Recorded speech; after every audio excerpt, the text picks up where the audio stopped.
Hey Explorers, welcome to another video. We're going to do another Versus series. I'm Hal Brady with the Explorcana channel, and this is Brendan with the Podcana Podcast. I'm going to be piloting the Emerald Steel Bucky list that won recently the Chicago Challenge with Brian, known as aka The Rat, online. And then you're playing the Ruby Sapphire rep deck. Yeah, I think I prefer to call him The Rat, a.k.a. Brian, but I'm going to be on Ruby Sapphire. This is the control deck of set 4 at this point. I think we could see other controlling strategies emerge, but right now, in my opinion, for set 4, there's kind of 4 decks where I would put in S tier, and they really are a cut above the rest. We've seen metas change progressively in Lorcana throughout set 2, throughout set 3, and even set 1. It feels like in set 4 we finally got that big bump in power. You have these very premier sort of strong decks that are existing, at the top. Yeah. Nevertheless, I do expect some things to change over time. Ruby Sapphire is, like I mentioned, the control deck. Its matchup spread is way better than it was in set 3. Set 3, it was a great deck, but it had some bad matchups. Fortunately, what Ruby Sapphire did get in set 4 was pretty much all tools to shore up its aggressive matchup. Everything they needed. Yeah, pretty much everything they needed, to be honest. The deck does have some quirky additions, right? Like it runs Brawl, which in my opinion is a very inefficient piece of removal. But right now, the metagame is warped around Diablo, and you have to answer Diablo as soon as it comes down. The deck can do that pretty efficiently, whether it's by casting Brawl, but also ramping up to things like Medusa, and then of course you have Be Prepared as your board wipe.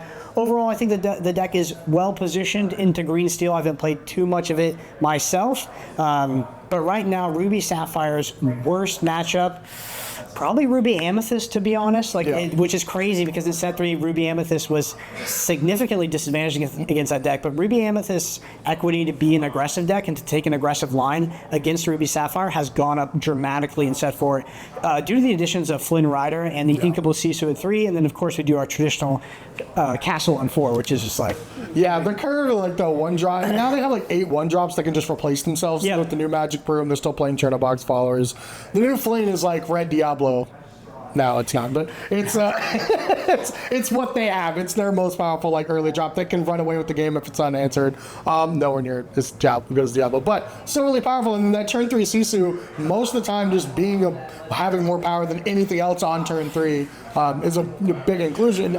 That's why you added a couple in your Ruby Sapphire list just to counter that entire line. Yeah, so the thing is, it doesn't actually counter the Flynn on the draw because the way the Flynn will still be getting lowered, but what the Sisu can do is it can actually hit the castle. So it's really there for the castle.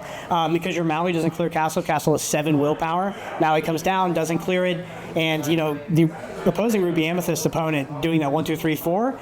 Because there's no addition of Scar in the deck currently, it's very hard to deal with. I think we could see Ruby Sapphire sort of evolve to a place where it's teched more for the Ruby Amethyst matchup, but right now it feels like the meta is so dominated by green steel and other control decks that there's not really a point. So the list is dynamic. I would say the core 50 or core 52 of the deck is very, very solidified, but you will see some weird, kind of some 2-ofs in my deck in the case of the Ice Block, the Sisu, and the 3 Be Prepareds. Other than that, it's a deck of a lot of 4-ofs, which I do like.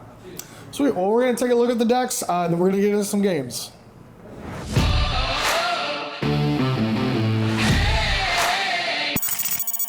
All right, so I'm playing the Emerald Steel Bucky list, the winning list from Chicago. It's Brian, the Rat, online. It's been an insane Emerald Steel player all the way from, I think I've been following since set 2, since Bucky has been a card. He had some interesting choices in his list. Hidden Cove was kind of like a tech card that people have been playing online, and it really paid off against some of these Ruby decks and this sort. But otherwise, nothing too crazy. You're trying to turn 1 Diablo as soon as your opponent has in their hands. If the way is clear, then you can shift your Diablo on 2. The nut draw obviously being Diablo 1, Bucky 2, shift Diablo in the same turn, make him discard. Sing a removal song, discard, or just quests, what have you. Not all the lists are on the Singer Ursulas, but I kind of like it in this list just because it's kind of bait for Diablos, I would call it. Do you have a song to double sing? Cool. If not, your opponent has a Baboom or whatever for your Diablo or whatever removal. Play the Ursula first, make them get rid of that, brawl that instead, then slam Diablo and just run away with the game. I think the biggest outlier in his list was the Flynn Riders, which just ended up being all-stars. Like, they close the game super quick after you run your opponent out of cards. It's also just a surprise shift onto the one-drop to take out an opposing Diablo. But yeah, I mean, the list looks really solid. I watched all of his matches from coverage last weekend. That's the list that I'm running today. Let's talk about the Ruby Sapphire. All right, I'm on Ruby Sapphire, which is the quintessential control deck of Set 4. It definitely got some upgrades coming from Set 3 to Set 4, mostly in the form of shoring up its weak matchups, which was usually aggressive decks. They got a lot of tools to deal with the more aggressive game plans in Lorcana. This list is from Moyen. He hit rank 1 with this list, I think, multiple times at this point. There's some interesting things to talk about when it comes to the list. One is going to be these 2 3-cost inkable Sisu. So those are theirs for a couple reasons. You would think immediately to shift into the 8-cost uninkable Sisu, but is actually also there to help deal with the Ruby Amethyst matchup.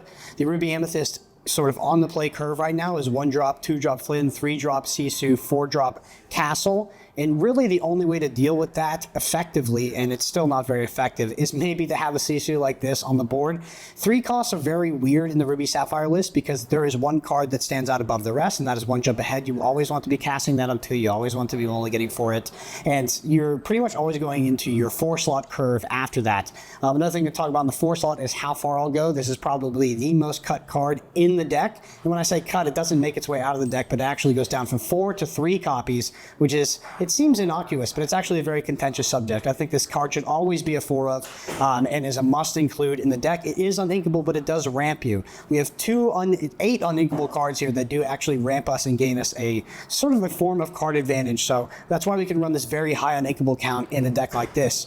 Anything else to talk about? We do have the 2 Lucky Dimes as a sort of win condition. We have a Madame Medusa as a 4-0 split on Tremaine. That can lead to having some troubles dealing with some of the ward threats that exist in the game, like the Arl that is played in blue steel with ward that can kind of function as a win condition for that deck.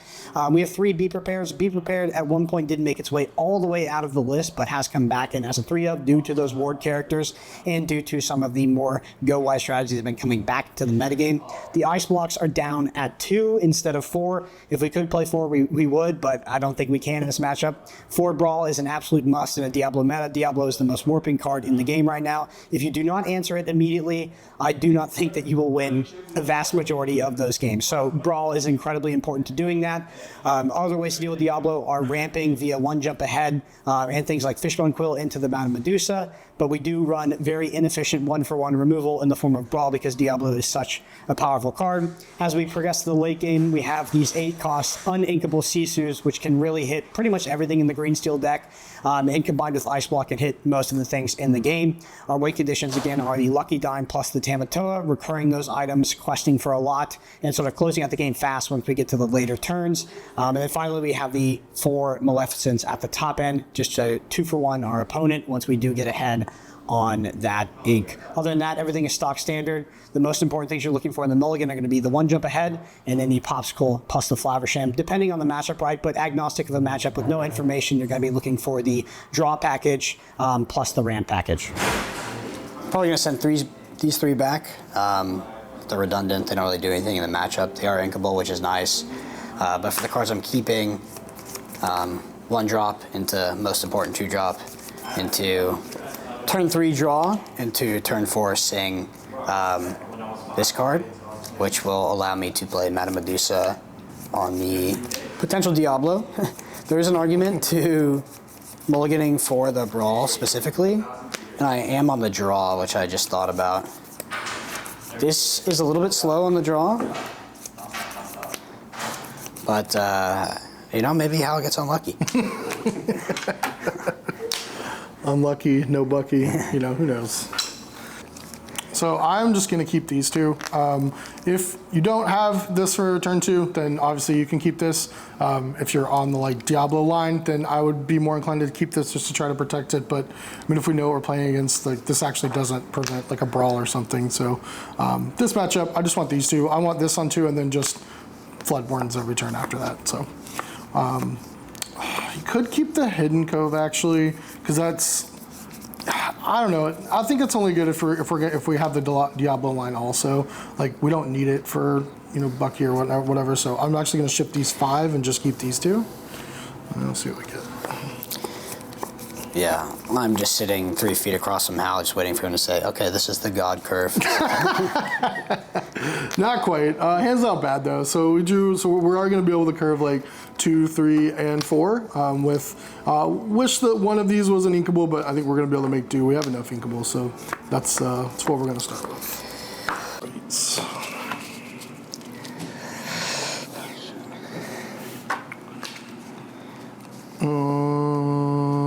Yep. So we'll ink the Bruno and pass the turn. Okay. Could be worse. Not too crazy. So I'm going to ink a Tamatoa, and then I'll play a Popsicle, draw. All right. I'll say go ahead. Okay, so we did draw another inkable. That helps. This is just not going to be needed anytime soon. Neither of these are really. It doesn't really matter which one of these you ink, but I'll ink the Strength, and we'll play a Bucky. And pass turn. Okay. I will draw for turn. Okay. I'm going to ink a Develop Your Brain. Then we will play one jump ahead. Oh, man. Oh, man.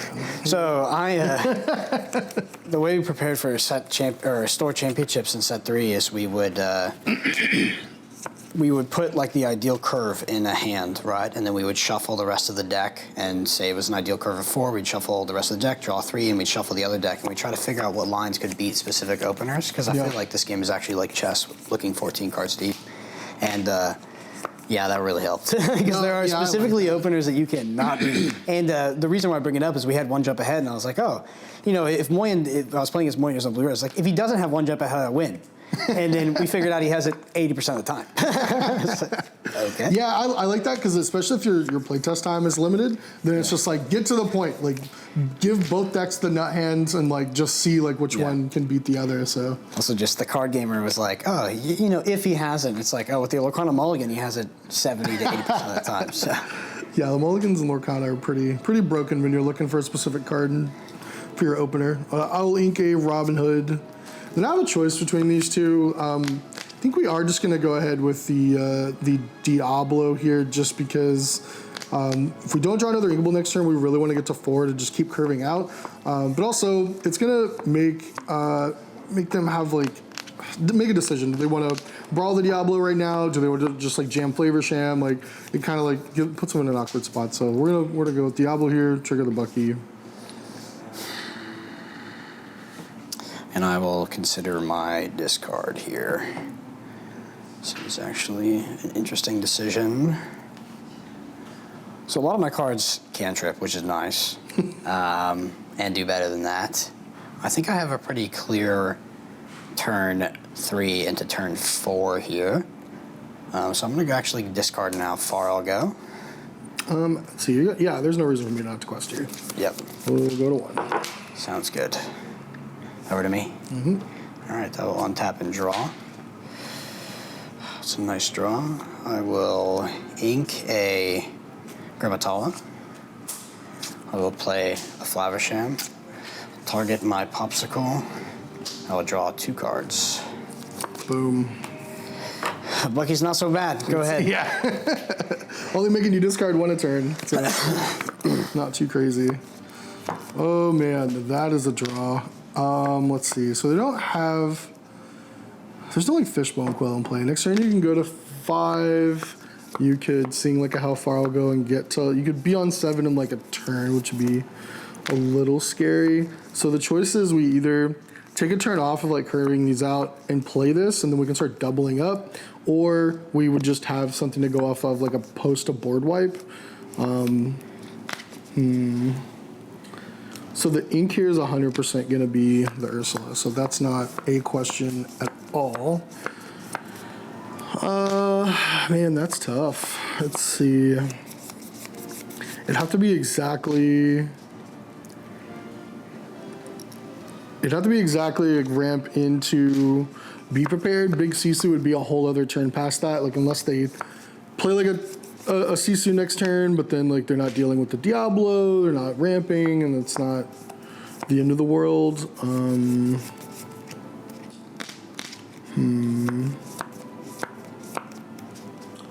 Two. Yeah, with the established like flavor sham, I think we're just gonna have to go for that line. So I'm just gonna play another Bucky. Sure. Quest for 1. Okay. Diablo, pass. Get to draw with the Diablo. Yep, draw.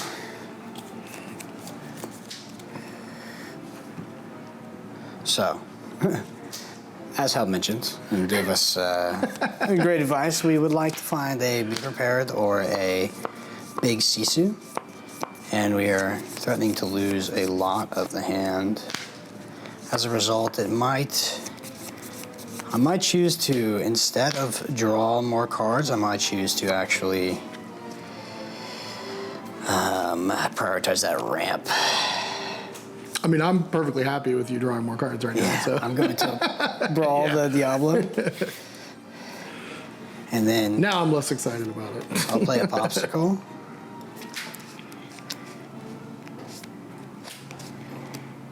And I'm going to sing how far I'll go.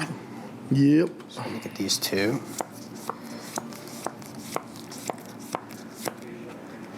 One into Inkwell Exerted, one into hand. 1, 2, 3, 4, 5. Still scary with these two. These two gentlemen on the board. Mm-hmm. I will Just a couple of squeak tutors. ink a Flaversham. And I will say go. All right. So in Be Prepared territory, that's an interesting draw. So with Be Prepared territories where we're at, I do kind of want to save this card. I don't necessarily want to ink this though. This could be good to protect something like this later, and we really don't have to. This deck a lot of the times can just stop at 5 ink, so I can wait till next turn to see what we draw. Can always ink this next turn if we have to. So for now, I'm gonna play a Flynn and trigger both the Buckies. Okay, I will discard Tamatoa and Flaversham. All right. That's it. Pass turn. Okay, I will untap. Draw for turn. No Bucky trigger. Let's go, baby. Yeah. Bird's dead. I'm going to quest. I will target my popsicle. I will draw 2 cards. Pretty interesting, actually. So it's just like in the context of what I ended up drawing, I actually misinked like 100%, or I misdiscarded there. I should have discarded this redundant Tamatoa. Ultimately wouldn't matter because I have to ink it and the rest of my hand is uninkables, but I do believe with the current board state, I am forced to ink a Tamatoa and cast Be Prepared. Yep. So yeah, I mean, I don't know. Maybe playing the second Bucky was wrong there, but I don't think I'm believe not gonna it win. put me in a tough spot. Yeah, that's fair. I was like, so you still, how many cards do you have left? I have 4 cards. Yeah. I wouldn't have been able to Bucky into, yeah, of course I draw the Ursula now. So that's cool. Cards. So if I just jam this and they have Medusa, it's kind of not fun. Yeah, Medusa would be bad. And yeah. It'd be crazy if I had 4 of them in my hand. So I have the option. All right, I can wait. The problem, I guess, I can play these 2 cards this turn.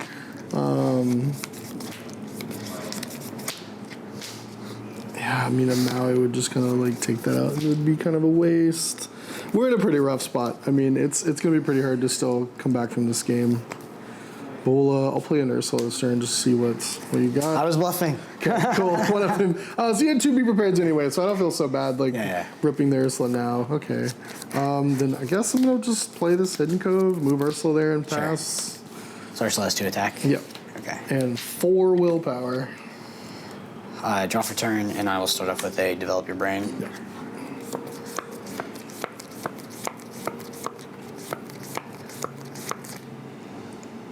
Very interesting.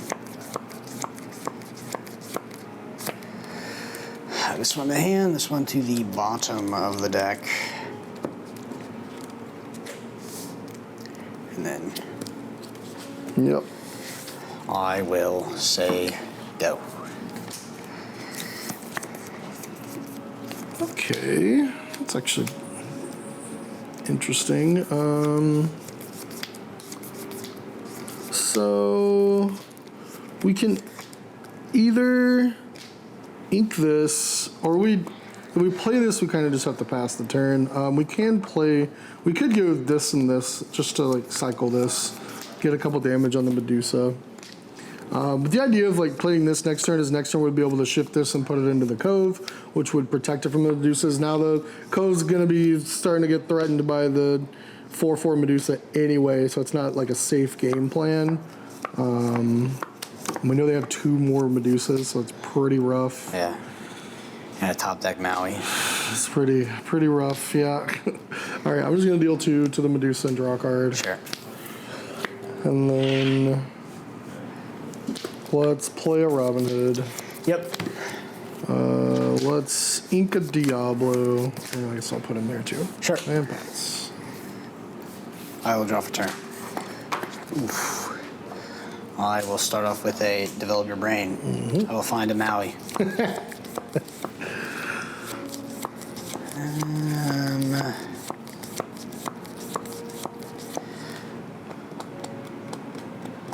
Well, so I feel pretty confident that Hal has a big Robin Hood.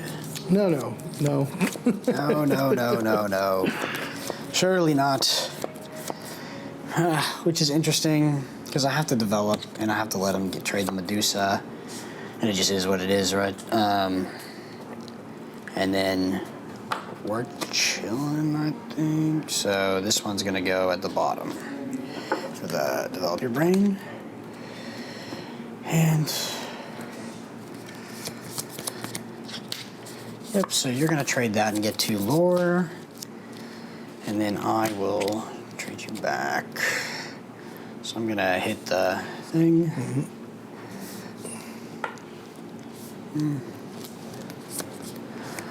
That's actually interesting.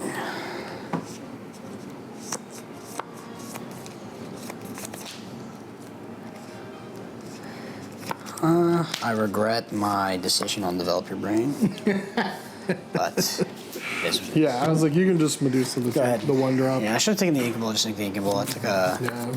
I like blanked on my available resources and took a 1 jump ahead. All right, so Hidden Cove's like 100% just gone.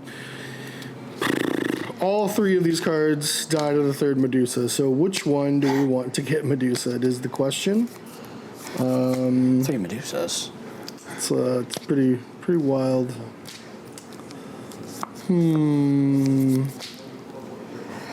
We're still like nowhere near nothing to be able to play 2 in 1 turn.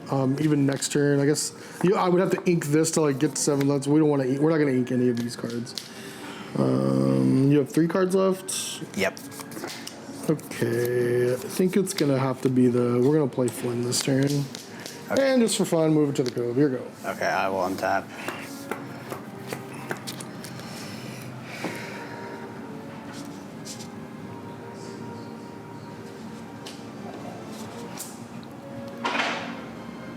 I'm gonna hit the Cove. Yep.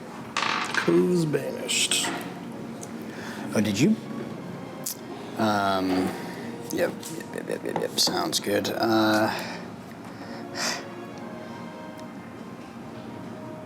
I will ink this Maleficent. I'll play a Sisu.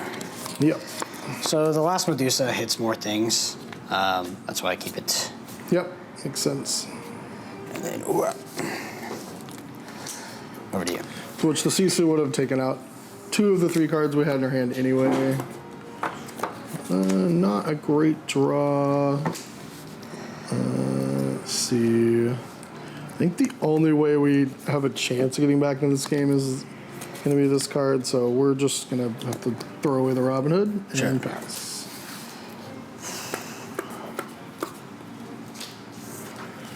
Draw for turn. Popsicle.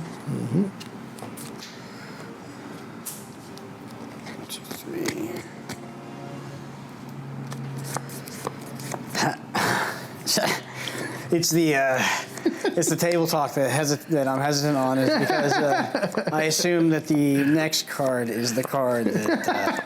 Yeah, normally you're not going to tell your opponent what you're going, but we're trying to give some insight into the game here. Yeah, but it's also, it's hard not to let that influence your plays.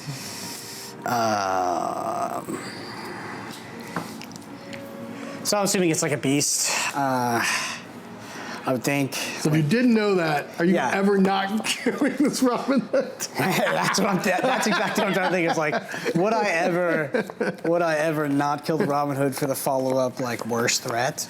When I'm threatening this many. I also do have a more ink-efficient play, which is interesting. The Robin Hood trades me, and then it could just popsicle the Medusa and then not have to worry about that. That's a good point. Unless you want to keep the item in play. That is a good point. No, I actually don't want to keep the item in play. That's actually a really good point. Because I happen to have a card that fetches items, popsicles back from the graveyard. And we're going to start off with Tamatoa. Boom. It's not looking good. We'll pop this. Yep. We'll request for 5. Boom. Go to 6. Over to you. This is like so devastating. It's like knowing you have this third Medusa that I cannot fish out of your hand to save my life. My favorite part was how I wasn't seeing that line, and then I was like, that's pretty good. Hey, together we can defeat Bucky. All right, we can do it. Man, so Robin Hood basically has nothing profitable to do. It's honestly fine just to quest with it, because I would rather it die or get banished to draw a card than just get banished by a Medusa. So, that's fine. So that Medusa's still there. I've got to play one of these other threats. So it's gonna be the Diablo this turn. Okay. And that is that's a must it. answer. Untap. It's a sad day when Robin Hood's no longer a must answer, because there's much scarier 3-cost threats. I honestly don't think I'm going to kill it. I don't get to draw an extra card. Yeah, that's some popsicle. That's pretty good.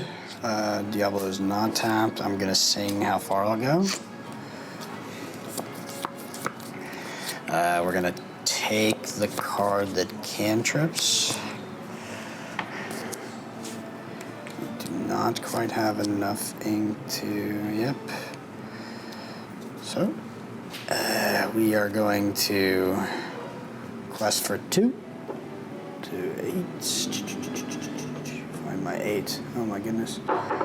And I'm going to recur this popsicle. Mm-hmm. I will play said popsicle. And draw.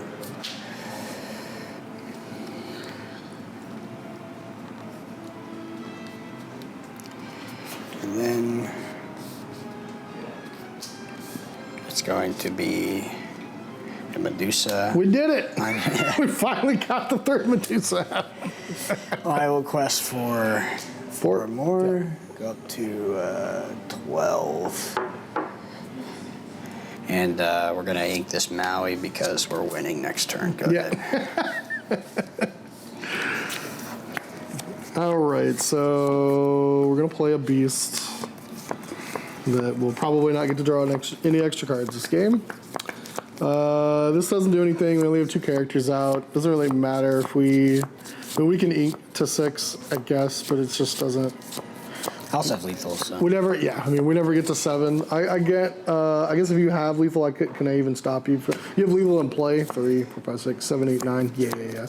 I could take out this 1, 2, 3, 6. And you go to 18. So it would only have bought one other turn, so it doesn't really matter. But I technically could deal. I think that's what you have to do. Yeah, deal 1 to that, and then we challenge him with Robin Hood. So go to 6. And you have 5 damage counters. Yep, 5 on the Robin Hood.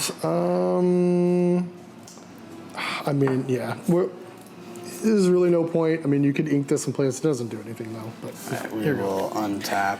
once you get to this point in the game from this matchup, I mean, there's really no coming back. The Bucky deck really has to get control of the game in the early game and control the board and your opponent's hand. Once they get to like 8 ink and still have a healthy amount of cards in hand, and you're just really most likely no way you can come back unless you're ahead on the lore race. And you might can squeak it out, but Great Metallo for me, I'm just trying to win the game on this turn, Yeah. basically. 3, 4, 5, 6.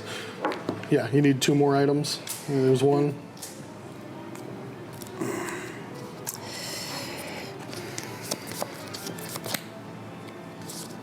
I mean, yeah, I'll just banish this. And then I will quest for 1, 2, 3, 4, 5, We 6, played the 7. grandma this turn. Yeah, you're right. So 6. Yeah. 18. Okay, so we get to survive for another turn, but there's literally no I'm gonna recur this. card we can draw. Sorry.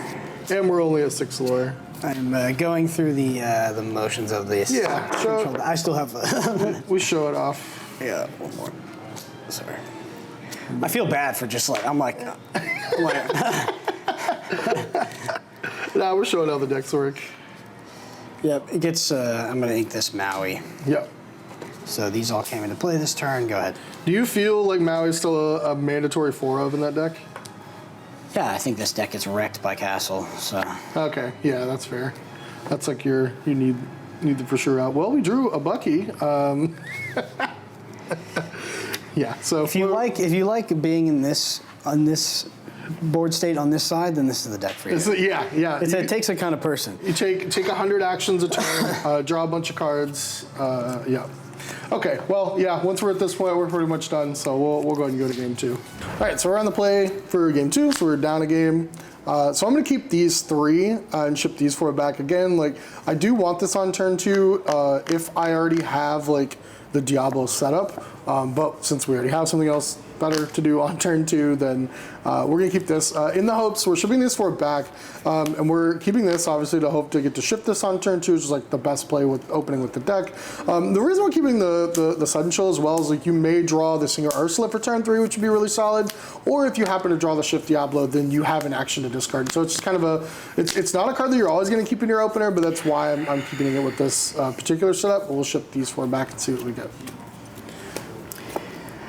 So I'm a little bit inexperienced in this matchup in terms of like I don't know if I'm supposed to keep the Quill here. Quill is just a lot of card disadvantage, and then it can be pretty tough if I'm ramping into a Medusa and I don't have like a super relevant target, like it's just Bucky's and they're making me discard. Whereas our previous game we had our ramp strategy was card advantage via 1 jump ahead and how far I'll go. So I'm kind of inclined to ship back double Quill, which is maybe super incorrect. Like maybe I do need to ramp up like that, especially on the draw. But yeah, I'm gonna send this back. Could be incorrect. Just a little bit of inexperience in the matchup. In regards to this matchup, some people are playing Great Stone Dragon specifically because that's a card advantage way of getting to higher ink totals and to ramping. It's fine. It's not great, not terrible. And yeah, it's a pretty effective tool. I wouldn't call it a counter card, but it's fine. So this is what we ended up with. So with our original 3, what we drew into, not like the crazy, best start, but it's still not bad. We're gonna have something to curve on 1, 2, 3, and 4. So it's, yeah, not a bad start, but we didn't get like the nuts crazy opening. So we will start by inking a Diablo, and then we'll play a Diablo. Take a look at what you got. Yep, so we got the Brawl, so basically you're missing the Flavor Sham, otherwise the hand's pretty good.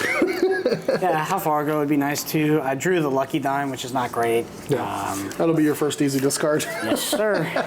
All right, pass turn. I will draw for turn. That helps. Okay, we're going to ink the Tamatoa, play a Popsicle, and say go. Draw for turn. So we didn't draw the Singer Ursula or the Shift Diablo, so this card isn't as important. We're most likely just going to ink this turn. I mean, you can make an argument for the 1-drop Robin Hood, and we may actually just do that. Just because I mean we're not going to need to shift Robin Hood anytime soon. We have something to do on 3 and 4. But if we did end up inking the Sudden Chill, you have this expensive uninkable action you could pitch to shift the Diablo. So yeah, with that being said, I actually will just ink the Robin Hoods. We're not going to need to shift that anytime soon. We'll play the Bucky. We'll cluster 1. We'll pass. Okay, I will tap and draw. Okay, interesting. So the reason why this is tough is I need this character to sing. It also insulates me against Cove. Brawl's great. It's just bad 1-for-1 removal. My opponent did not shift the Diablo. Could be coming down on 3. It's totally reasonable, in which case I should only need 1 Brawl, which makes me inclined to actually ink the Brawl and play a 1 jump ahead and say go. And so now if our opponent plays the Diablo, we have a very efficient play, assuming we draw the inkable that we're looking for. So this now, we have an interesting decision, because you really don't want to ink any of these, but this is kind of like the same effect.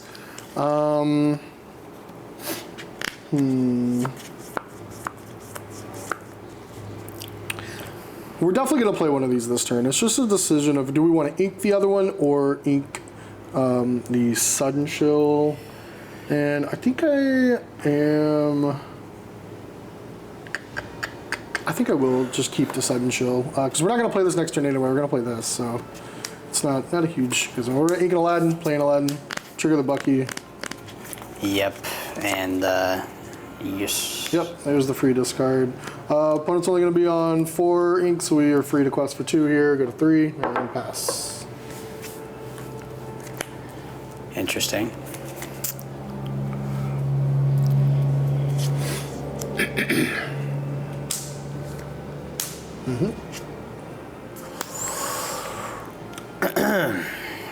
It's a good draw. At least no turn 3 flavor sham this game.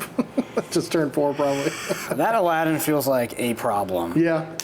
It's going to possibly eat one of the free popsicles, or it just goes away. That's risky. I think That is. That's risky. But It's just sitting there eating from items. what I drew, it feels kind of necessary. Again, that could be inexperience in the matchup, but like if I resolve this card, I think I win the game. Yeah. Go ahead. Which I will resolve this card. But Yeah. it depends how many popsicles I can can't banish counter it. as well. Okay, well that's a fun draw. I prefer no fun. So now I don't actually want to ink this. We may just have to miss our ink this turn, which is perfectly fine.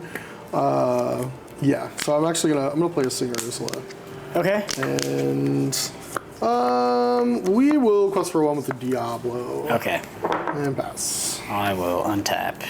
Man, I feel like if I had Shift Diablo there, this would have been a really good turn. Oh, this is interesting.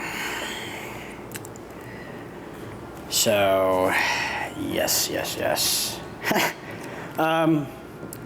That's really interesting. So our opponent definitely wants to sing with the Ursula. It's probably going to make us discard a million cards. The thing is like, if we draw 2 cards and he makes us discard 2 cards, that's like no big deal. Like that is, we just net even. Because I was thinking about brawling that, which is super ink inefficient. But then like, why don't I just draw cards, develop my board, get ready to sing how far I'll go. And I have 2 targets that, so that just sounds like what we'll be doing. So I'll hit the Flaversham, we'll target the Popsicle, I will draw 2 cards, insulate myself, and then I'm going to ink a Maleficent, and I will say go. Alright. Let's see what we get here. Ooh. Okay, man, we really wanted that last turn. Alright, well, I will start with singing Sudden Chill. Sudden Chill. So discard 2. 2 Sudden Chills. Yeah, so this is pretty interesting in terms of the discard. So if we go to 6 ink next turn, we can actually get to 7, 8, but there's a Bucky on board. So I don't love my chances in terms of getting up to this Sisu, actually. I do not love it. it could be correct. So we were at 5 ink.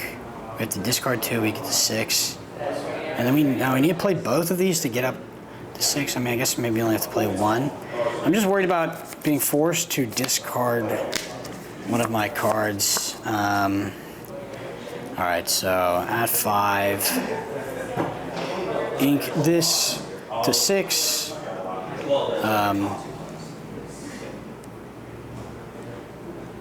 Play this to 7. And then quest, find an inkable plus a card that I can discard to Bucky. That's pretty interesting. We were utilizing 5 resources. Oof. That's kind of risky. So I'm thinking about getting rid of these and then inking this or whatever, or no, I'd have to ink the card that comes off top in that case. I don't really feel like I want to play towards the Sisu, considering I have more Sisus in my deck. I also have, a Be Prepared. Like I have outs, so I don't want to play to this very specific line where I Sisu the board. So I'm actually gonna get rid of Flaversham and Sisu. Oh, good. And then I'm gonna make you discard one more. I'm gonna discard Zeus and shift Diablo. Okay. That's definitely more of a problem. You have 1 card in hand? 1 card left. Okay. So I'm gonna get rid of how far I'll go. Okay, and we will quest for 1. Diablo, go to 5, and Yep. pass. So I will untap. I will draw for turn. Draw for Diablo. I will cast Brawl on Diablo. So 3 brawls this game. Yes. I will quest with Flaversham to 1. I will trigger my Popsicle. I will draw 2 cards. Then I will play or ink a Maleficent.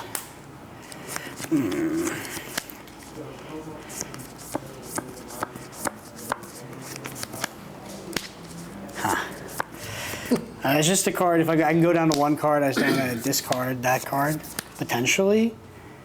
But I'm not like overly threatened here. I'm basically guaranteed to get this card. Also, like if I keep more cards in hand, I could just lose it to an Ursula as well. So I think I just take the risk. 1 jump ahead. Yep. And say go. 1 card in hand. Yeah, the lines are really complicated. I don't think I'm getting them like 100% correct. They're just serviceable because I've drawn super well. Yeah, that's fair. All right, I'm gonna play Diablo. Make you discard the last card. Yep, to be prepared. Good one to make you discard. I'm just gonna pass. Yep, so we are in trouble, but we can find an answer. I will quest with my Flaversham. I will target my Ice Block. We'll draw 2 cards.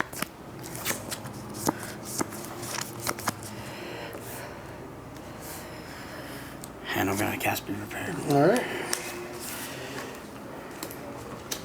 This matchup feels pretty unwinnable.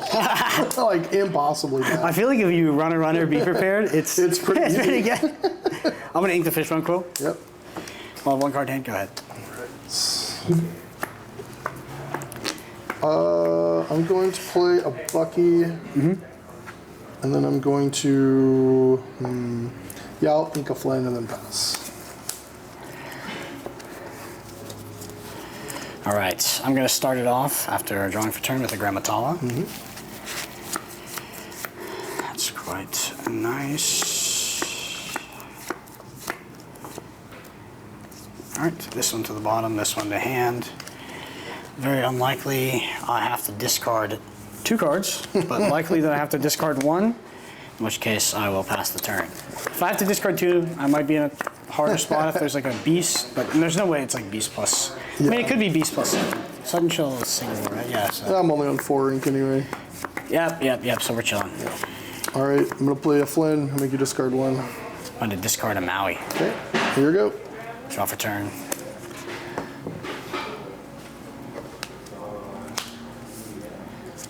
on the flame.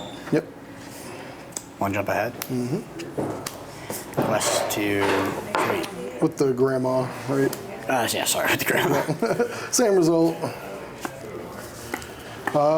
We will play an Ursula Singer and pass. Okay.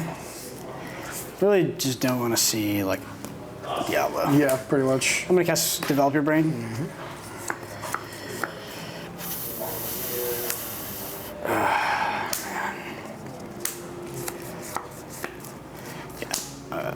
Sorry, I was slow rolling a bit there because it's going to be a Sisu. All right, I'll go and scoop. Not even on 5 ink. I've got an uninked pull card in my hands. So we have drawn our first bad hand. I consider keeping both of these, but I think I really just need one jump ahead, so that's why I want to send this to the bottom as well. Like this could be a correct keep. It's definitely too slow against like a super aggressive curve, but yeah, I think I'm just gonna keep this, and even keeping this could be incorrect, but yeah, I'm gonna send 6 back. Okay, so our opening end is pretty close to really good. It could get a little bit better, but obviously we have our options of 1-drops. We have the 2-drop that we want, and then we, have this shift line if we want that. I think keeping one of these just as the option to have that shift line if we happen to get it. But since we have a really powerful play to do on turn 3 already, I'm fine with like shipping these 2s. I really want to find this shift line. But if we don't find it, then I'll end up just inking this, playing this. This is a free ink as well. So I'll send these 2 back and see what we get. And okay, well, not much of a change, but we've got pretty easy ink decisions and a nice curve, so. Yeah, for us, better lucky than good, right? I am table talking a little bit. We don't have quite the best. It's pretty good, but it's 1 card away. Yeah, same. I haven't gotten the turn 2 Bucky Shift Diablo play yet, but that's gotta happen such a small amount of the time. Yeah. Game 1 was pretty good for me. I had a pretty nuts draw. All right, so we lost again. We're on the play again for game 3. We just wanted to show 3 games in general, so we're gonna play all 3. What do I want to ink? I think I'm fine with inking this. Well, this card does get worse, and now we want to keep this to go with this. So we'll ink the Diablo and go with the Robin Hood turn 1. Sure. And pass. And we will draw 1 jump ahead. Yeah. Not quite. Close.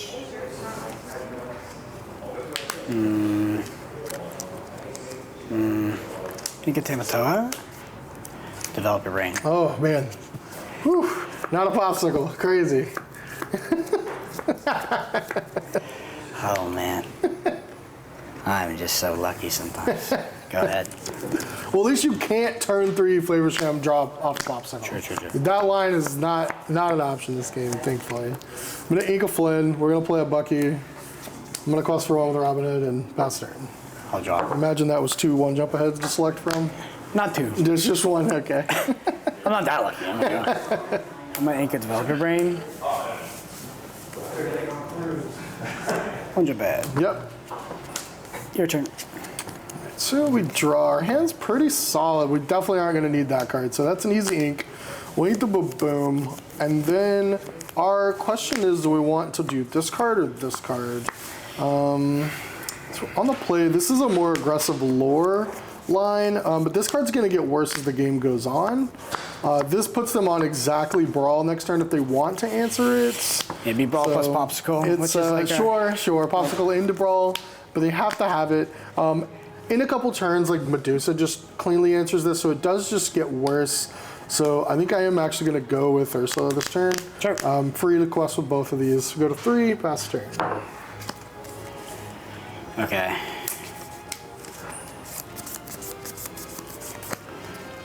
I think Diablo is just way too important in this matchup. I need to have an active Diablo and you not have Brawl or Medusa or Sisu or be prepared. It's tough. Yeah, I think I'm not gonna play out Popsicle and try to find a Brawl for the Ursula. I think I'm actually gonna play How Far I'll Go. Ink of Flaversham. Mm-hmm. Yep. I want to accelerate my resources. to my hand. Go ahead. All right. So I got a bunch of cards. I have 6 cards. There's a lot of cards. Okay. So can't cease your next turn, can't be prepared next turn. So this is a pretty interesting turn. Let's start. We will double swing a Sudden Shell. Okay. Let's get 2 of those out of here. Was not super keen to see the Sudden Shell, but it is what it is. Tamatoa Flaversham. Okay. I think that's correct. So I think I need this bad boy. So 4 cards left. Gonna go to 5. We kind of have a line that we had to make a decision with in the first game. Yeah. Let's see, 5, 6. Because we're not gonna get to ink this turn either. We could ink, but I just don't think it's right. Our hand is like way too good.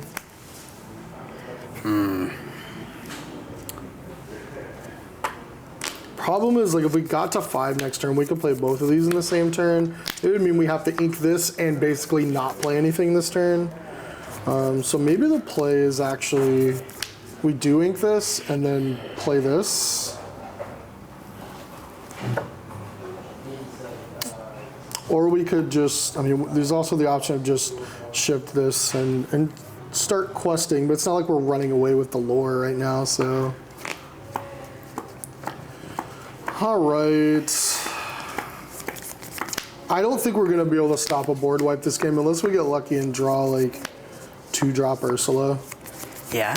So that would be nice. I might be playing towards a board wipe. But it's also maybe not in my hand. It's fair. To be fair, the top of my deck has treated me nice. So. Yeah. Why stop now? Man, all right. I've lost like both these other games too because I just like stopped inking trying to keep Floodborns, but I'm gonna ink. I'm gonna play another Bucky. I'm gonna quest for 1 and pass. Okay.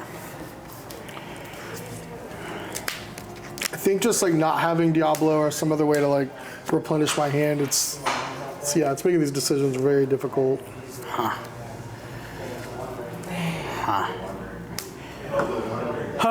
I think I'm playing towards a board wipe. I think that's the way to go. I do have a Maui. I could clear the Ursula. You quested? Are you sung last turn? Yeah, sung and then quested. I kind of want to play towards you, like not having another song. I want to play towards that being a Floodborn. In which case, I want to insulate my hand against being able to keep my Medusa. So I'm gonna play a Popsicle. I'm gonna draw, and then I'm going to play a board wipe. Popsicle. A draw. I'm going to ink a Fishbone Quill. Play a Flaversham. Target my Popsicle, and I will draw 2 cards. And I will say go. So we draw. All right. Well, we could either just shift. I mean, I guess you can even play. No, you have to play this. Is it even if you have a board wipe, like I've got to get the double Bucky trigger. Question is like, do I keep this? Like, go for the extra lore, or? It's crazy too. He's on 4 ink, and it's like, does he have to play towards the beast? Coming off the top, making a double discard trigger, plus me not being able to answer it, and then drawing. Like that's probably like potentially a winning line. I think if my hand is stacked. And This is 100% getting inked. I'm basically deciding if I'm. At least you didn't have like another Floodborn. Yeah. Am I playing this for 5, or am I shifting this and getting 2 lore right now? Is the question. I don't think there's like no reason to not go for the 2 lore actually. I mean, you're only losing 1 lore because I could still just quest with this. Yeah, I'll just shift it. Okay, that's fine. We'll get the extra lore. And double trigger. Yep. Maui plus Lucky Die. Okay. I mean, we're definitely questing with this. Go to 6. Yeah, we were just questing with this. So go to 7. Okay. Any consideration of quest with the Buckies? I mean, you can't see through this turn if you don't have Be Prepared. I definitely want to keep them because you have active Flavor Sham. So without Be Prepared, I don't think it's worth going to 9. Start off with a quest to 1 on the board. Targeting Popsicle, drawing 2. I'm going to ink a Maleficent. And then we will play a Madame Medusa. Ooh, it's not a Be Prepared. Is not a Be Prepared. Crazy. But we're in CC territory next turn. Yep. Yeah. Your turn.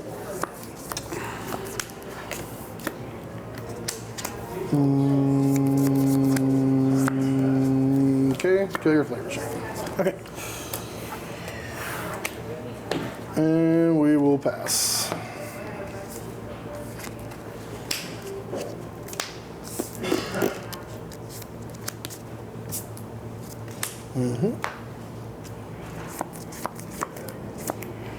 Exerted. This feels like without it, I think exactly Active Diablo is the only chance you're going to have to beat Ruby Sapphire. Ink Sisu. Because I've had double Bucky 2 out of 3 games, and it's been not close. Like, double Bucky's not even good enough. Like, not even close to good enough. I think it's I had no brawl this game. Or I did have the brawl? I don't, maybe not. No brawl this game. So Yeah. that was like one of the big differences. Yeah. Over to you. Yeah, definitely needed. Well, now we draw Diablo. Okay, we'll pass. I may have an answer. Yeah, well, at 9 ink, I would imagine you would.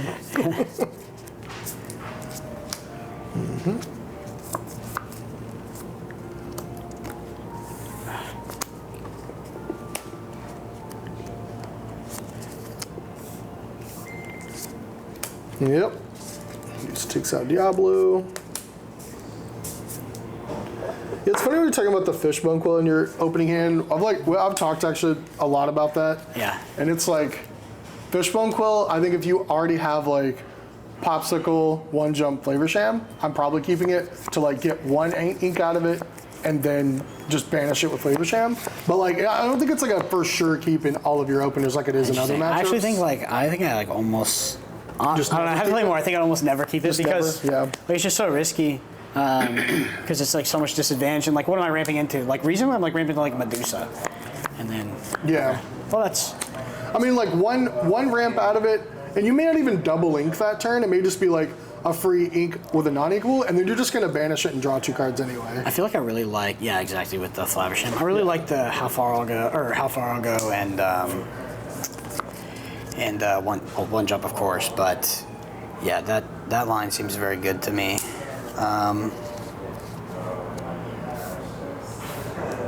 I believe Yep. Okay. Maybe this matchup's just all about prioritizing Hidden Cove and Diablo early game, and Bucky's like not that important.